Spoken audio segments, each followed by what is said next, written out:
के समय में हम प्रत्येक जन आराम तलबी हैं, इसलिए अकेला रहना अच्छा लगता है।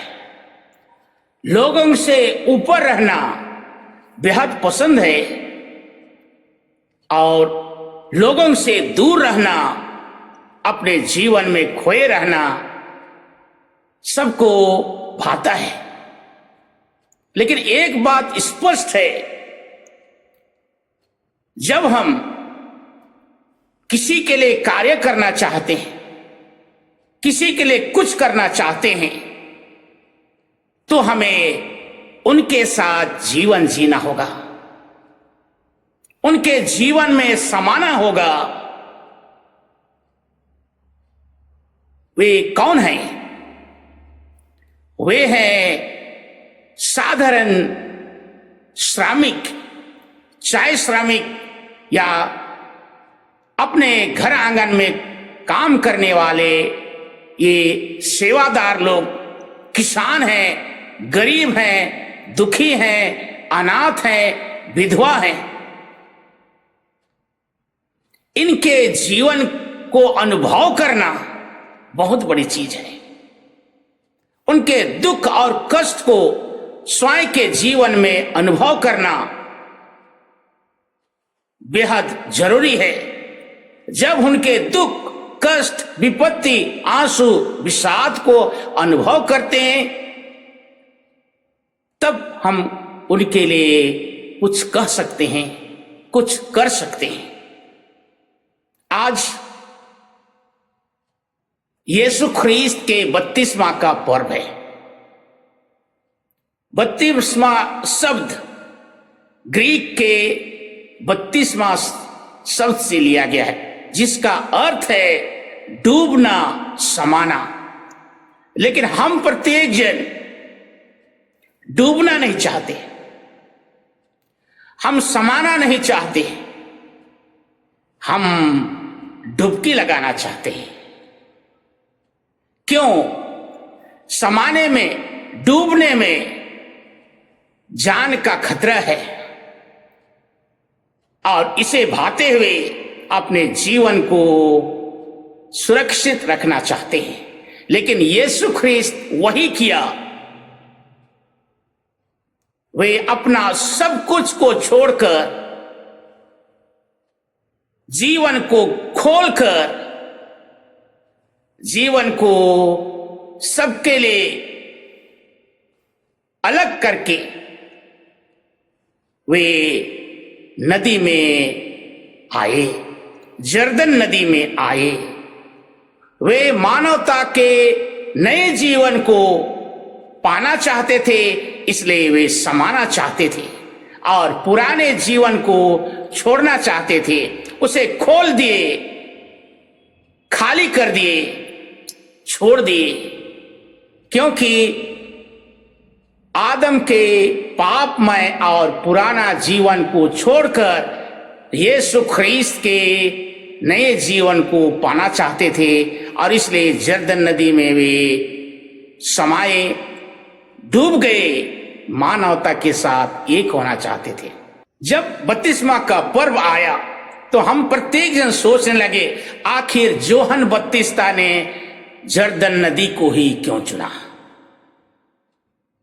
इसे अच्छी तरह समझने के लिए हम जोशुआ के ग्रंथ अध्याय 3 को पढ़ें। बहुत सुंदर सी बातें हैं। ईश्वर ने जोशुआ की अगुवाई में हमारे यहूदी भाइयों को प्रतिज्ञा देश लाना चाहता था और ये जर्दन नदी 2 भाग में बट गया। कभी पानी 2 भाग में बटता नहीं है। क्यों? क्योंकि यहोवा के अगुवाई को जानते हुए ये पुरोहित विधान की मंजूषा को धारण कर, धोकर सबसे पहले पानी में पैर रखे। ईश्वर के हुक्म के अनुसार संपूर्ण यहूदी प्रजा उसके पीछे पीछे आ रही थी और जर्दन नदी को पार कर प्रतिज्ञा देश पहुंचे। इसका अर्थ है कि हम प्रत्येक जन को पार करना होगा, दुख को, कष्ट को, मृत्यु को, पुराने जीवन को पार करके नए जीवन को पाना होगा। यही तो बपतिस्मा है। इसलिए तो यूहन्ना बपतिस्ता ने जर्दन नदी को चुना और यीशु ख्रीस्त को चाहते थे कि वे मंजूषा के वाहक बने। हम प्रत्येक जन को बपतिस्मा के लिए जब हमें पुकारा जाता है तो ईश्वर चाहता है कि हम प्रत्येक जन मंजूषा के वाहक हो, वचन के वाहक हो। इसलिए हम प्रत्येक जन को सोचना होगा कि केवल स्नान ले लिए और नाम चुन लिए इतना ही पर्याप्त नहीं है। हम प्रत्येक जन को जानना पड़ेगा कि हम विधान की मंजूषा को अपने ऊपर वाहन करते हुए लोगों की अगुवाई करें। राजाओं का दूसरा ग्रंथ अध्याय 5 को जरा पढ़ें। कैसे नामन एक कोढ़ी था जो सीरिया का सेना का कमांडर था, लेकिन कोढ़ से ग्रसित था। वह चंगाई पाना चाहता था, लेकिन इस्राएल के एक दासी ने उसे कहा जाके नबी एलिय्याह से प्रार्थना कराइए। श्री नामन उसके पास गया। जाने के बाद नबी एलिय्याह ने कुछ नहीं कहा। उसने कहा जाकर जर्दन नदी में 7 बार डुबकी लगाओ। यह सुनकर श्री नामन बहुत शर्मिंदित हो गया। कहने लगा हमारे देश में भी अच्छे अच्छे नदियां हैं, लोग हमें आदर करते हैं, लेकिन नबी ने मुझको सम्मान नहीं किया। फिर भी कहे अनुसार उसने नदी में 7 बार डुबकी लगाया और वह चंगाई पा गया। मेरे प्रियजन, नया जीवन पाने के लिए, पाप के जख्म को धोने के लिए, पाप के कोढ़ग्रस्त हमारे घाव को चंगाई देने के लिए हमें पानी में डूबना होगा।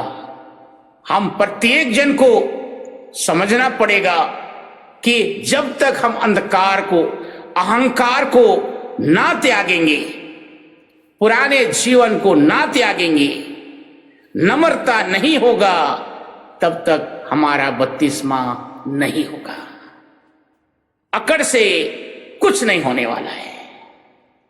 आज संत मार्कुस के सुसमाचार अध्याय 1 पद संख्या 7 से 11 में हम सुनते हैं कैसे यीशु ख्रीस्त नम्रता से जर्दन नदी में आकर यूहन्ना से बपतिस्मा लिया। बपतिस्मा लेने के साथ ही सर खुल गया और पवित्र आत्मा कपोत के रूप में उसके ऊपर उतरा और यह वाणी सुनाई दी, यह मेरा प्रिय पुत्र, मैं इससे अत्यंत प्रसन्न हूं। मेरे प्रियजन, जब हम समाते हैं, पवित्र आत्मा में डूब जाते हैं, तो हमारा हृदय खुल जाता है। जब हृदय खुलता है तो हम नीरवता में ईश्वर की वाणी को सुनते हैं, ईश्वर के दिव्य वाणी को, वचन को सुनते हैं और समझते हैं, क्योंकि हृदय खुला हुआ है। देखिए, आज के दिन में ईश्वर की वाणी तो क्या, हम एक दूसरे की बातों को सुनते नहीं, एक दूसरे की बातों पर जरा भी ध्यान नहीं देते हैं, तो कैसे जान सकेंगे ईश्वर की बातों को नीरवता में सुने। आइए, यदि हम बपतिस्मा ग्रहण किए हैं तो याद होगा कि हम प्रत्येक जन को ईश्वर ने बुलाया है बपतिस्मा लेने के लिए, अर्थात विनम्रता के साथ अहंकार को त्याग कर नए मानवता में प्रवेश करने के लिए, जिसे यीशु ख्रीस्त ने दिखाया। आइए ईश्वर को हम धन्यवाद कहते हुए एक दूसरे के लिए प्रार्थना करें। आमीन।